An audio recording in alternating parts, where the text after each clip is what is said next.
Hey everybody, in this video we're going to be building a log railing, so make sure you stick around to see the end result because it is awesome. Let's get started. So my clients have had these stairs now for over 7 years and they're absolutely beautiful.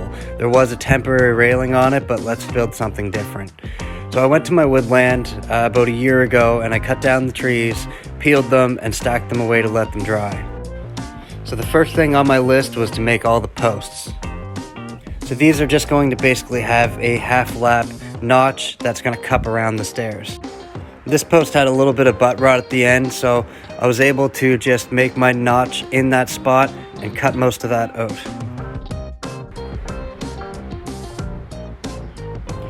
Like a glove. This post was definitely the trickiest one because it went right from the main set of stairs all the way upstairs, so it's providing us 2 posts, but it's also really strong because it mounts in 3 points.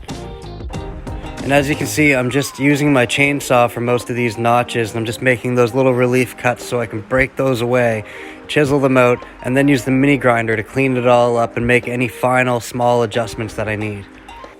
If you ever worked with logs to build something, you know that it's a lot of dry fitting, trial and error until you can get it.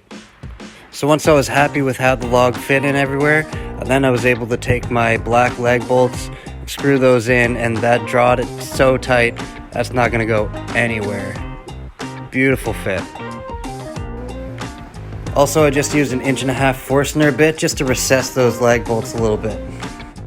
Once all the main posts were in, now it's time to start adding the top and bottom rail.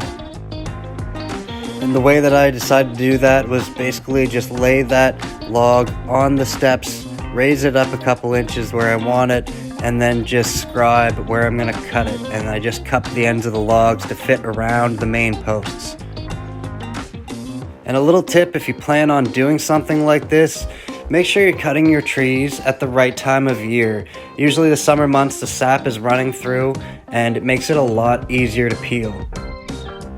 I know every set of steps is going to be different, but try to avoid pieces like this. This piece connected in 4 awkward places, so that took a long time to get right.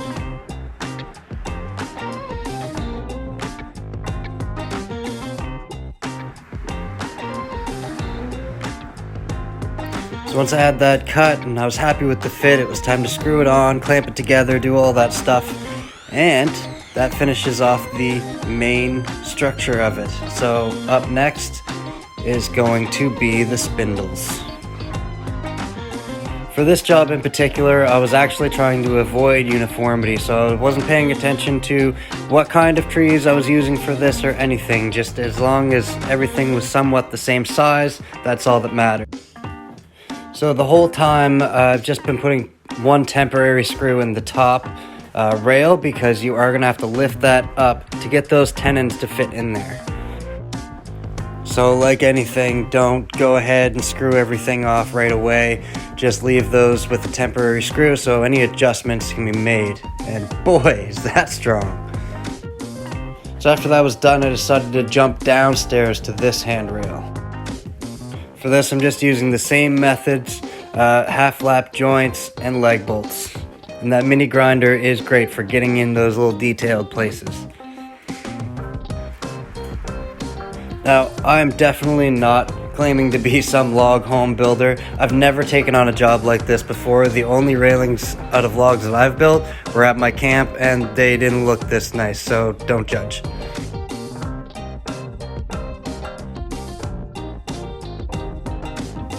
So I figured it'd be good to show you guys how I make these little cups.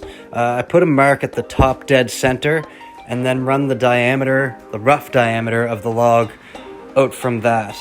And then I just use the chainsaw, cut it out about 1 inch or more away from your shortest point. Then after that, you can just grab your mini grinder and start working your way up to those lines.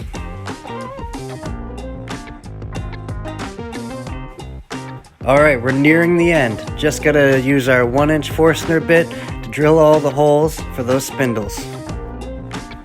It's definitely tricky getting all of these in their holes at the same time, but once you do, Just slap a ratchet strap around that, suck it tight, put your screws in, you'll be good to go. And there you have it, we're all done. And the best part about this is that I charged $6,000 for this railing, but it only cost me about $40 in leg bolts. But don't get me wrong, I didn't get rich from this job. It's hugely labor intensive, but as you can see, you get something completely unique and it didn't cost very much money.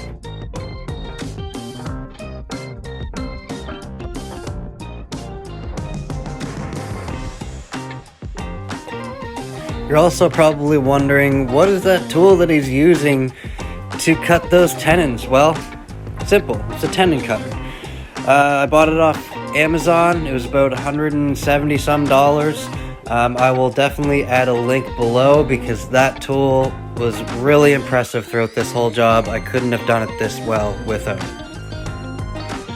So I hope you enjoyed this video and was able to learn something about building log railings. I know I sure learned a lot on this job.